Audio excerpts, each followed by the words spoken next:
हिमाचल प्रदेश में कांग्रेस पार्टी की सरकार को बने लगभग 10 महीने पूरे हुए हैं। सत्ता में आते ही पूर्व में भारतीय जनता पार्टी की सरकार के द्वारा खोले गए संस्थानों को बंद करने का काम शुरू किया और ये संस्थानों को बंद करने का काम निरंतर चला हुआ है। 1000 से अधिक संस्थानों को बंद किया गया है और उसके लिए अलग अलग प्रकार की जस्टिफिकेशन देने का एक प्रयास सरकार के द्वारा किया जा रहा है। पूर्ववर्ती बीजेपी सरकार ने जनता को राहत देने के लिए डीजल के दामों में कटौती की थी। 7 रुपए लीटर की कटौती डीजल के दाम में वैट को घटा करके की थी, परंतु कांग्रेस की सरकार ने सत्ता में आने के बाद एक बार 3 रुपए, एक बार 3.5 रुपया, यानी हिमाचल प्रदेश के जनमानस के ऊपर महंगाई का बोझ लाद दिया। यही नहीं रुके, बिजली के दामों के अंदर और ड्यूटी बढ़ा करके बिजली के दाम बढ़ाए, साथ ही राशन के दाम डिपुओं में महंगे किए। इतना ही नहीं, जो सरकार है उसने आपदा प्रबंधन के अंदर पूरी तरह से फेलियर रही।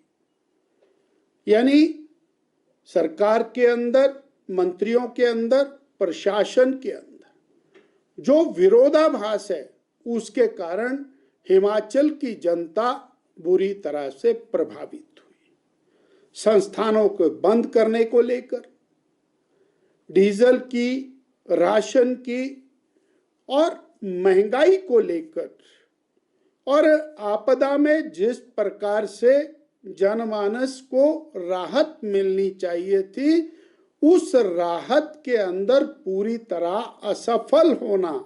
और इतना ही नहीं, राहत में भाई भतीजावाद, मेरा तेरा करके जो राहत देना है, इन विषयों को लेकर और एक और अत्यंत महत्वपूर्ण विषय प्रदेश की बिगड़ती कानून व्यवस्था।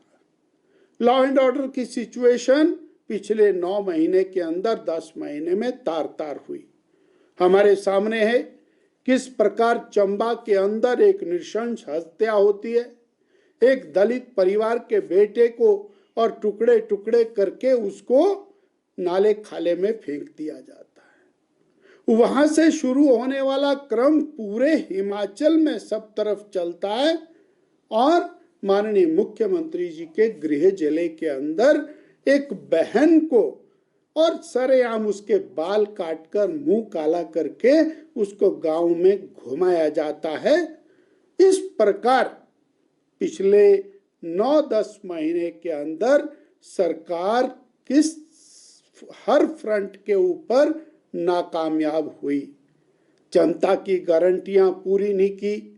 जिस विषय को लेकर के यह सरकार सत्ता में आई थी, उस विषय से भागती हुई नजर आ रही है। इन मुद्दों को लेकर 25 सितंबर को भारतीय जनता पार्टी और भारतीय जनता पार्टी विधायक दल के साथ शिमला में विधानसभा के बाहर प्रदर्शन करेगी, धरना करेगी और सरकार को चेताने के लिए धरना प्रदर्शन होगा कि आप जनमानस की अपेक्षाओं, आकांक्षाओं के ऊपर खरे नहीं उतरे हैं। जहां जनता को आज राहत की जरूरत थी, आप महंगाई बढ़ा रहे हैं। जहां जनता को नए संस्थानों की जरूरत थी, आप संस्थानों को बंद कर रहे हैं। जहां लोगों के जान माल की रक्षा का सवाल था, वहां पर हत्याएं हो रही हैं, बलात्कार हो रहे हैं, बहनों को सरेआम और बेइज्जत किया जा रहा है और हत्याएं भी निर्मम प्रकार की हत्याएं हो रही हैं। इन सब विषयों को लेकर भारतीय जनता पार्टी जनमानस को साथ में जोड़ते हुए और 25 तारीख को ये धरना प्रदर्शन प्रदेश की विधानसभा के बाहर करने जा रही है। भारतीय जनता पार्टी के माननीय राष्ट्रीय अध्यक्ष सबसे पहले हिमाचल पहुंचे, उसके बाद आदरणीय नितिन गडकरी हिमाचल पहुंचे, पुनः माननीय राष्ट्रीय अध्यक्ष भारतीय जनता पार्टी हिमाचल पहुंचे। लगातार सरकार को आर्थिक रूप से संबल प्रदान करने में भारतीय जनता पार्टी और केंद्र की सरकार लगी है। 11,000 गरीबों के लिए मकान स्पेशल उपलब्ध कराए। एनडीआरएफ की टीमें, एसडीआरएफ की टीमें, डिफेंस की टीमें, एयरफोर्स की टीमें वो समय से पहले वहां पर लगाई। राष्ट्रीय अध्यक्ष जी के आने पर लगभग 362 करोड़ रुपया, नितिन गडकरी जी के आने पर लगभग 400 करोड़ रुपया, दोबारा राष्ट्रीय अध्यक्ष जी के आने पर लगभग 200 करोड़ रुपया, लगभग 1150 करोड़ रुपया, 11,000 मकान और इस बात का विश्वास कि सभी 4 लेन नेशनल हाईवेज उनको सेंट्रल गवर्नमेंट अपने धनराशि से पूरा ठीक करेगी। और फिर आदरणीय जेपी नड्डा जी ने माननीय मुख्यमंत्री जी के साथ बैठकर मीडिया के सामने ये कहा कि आप पैसे की कोई कमी आपके लिए आने नहीं दी जाएगी, आप इस धनराशि को उपयोग करिए और उपयोग करके यूसी भेजिए। मात्र अपनी जिम्मेवारी को, अपनी सरकार की रिस्पॉन्सिबिलिटीज को, कांग्रेस सरकार की और नाकामयाबियों को भारतीय जनता पार्टी के ऊपर ट्रांसफर करना, इस नैरेटिव को सेट करने के लिए ये सवाल खड़े किए जा रहे हैं। वास्तव में प्रदेश की सरकार का दायित्व पूरी तरह से और जान माल की रक्षा करना, उनको और साधनों को उपलब्ध कराते हुए उनकी समस्या का समाधान करना है और केंद्र सरकार प्रदेश सरकार के साथ कंधे से कंधा मिला करके खड़ी हुई है।